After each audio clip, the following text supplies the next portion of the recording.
I remember the houses, just like all these houses out here, were nothing. You could walk up on the interstate, and everything was on the water, nothing but water and people drowning. Just People was running down the street, water just going, and some of them didn't have no way to get out. Some of them sitting up on top of the houses, just like all this place out here would be flooded, just flooded. And some of the people had went on top of the house and just sitting up there in the houses, just nothing but water. was there any warning to the Yeah, people? the people was running. They was running. They was trying to go to high ground. There wasn't no high ground for them to get on, and they would, if they could get on top of a building that was floating, they'd be sitting up there. I think I was 11 at that time. My brother and I had went to the And store out there, and her youngest sister's baby, we had him, my brother had him on his shoulder. And so we come out the store and we seen this unit, big as this unit, floating down the slope. And we heard the bridge cracking and making noise, so we got to running and warning people. But it was so big of a place, it had enough population to call it a city. So I don't know what the numbers are, but we saw these units floating down the slough where bridges that we cross every day going to school and whatnot. So it was on a Sunday, and a lot of our family was in the movie or whatever. So we was running telling people along the way that the water was coming, and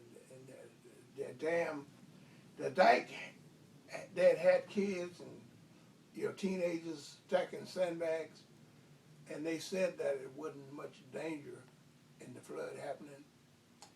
But I don't know what happened, but it did. The dam broke and the water just rushed in, and they say only a few people got killed, but it just don't seem like that was the truth, but maybe it was.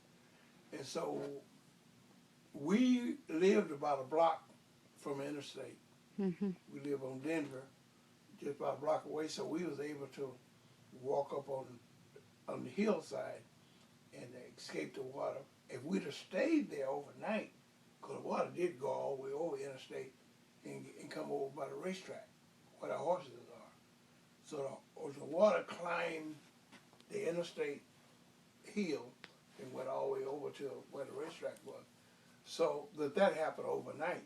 And some of the units that was on the side where we were wind up on the other side of the interstate. They show you how much water there was.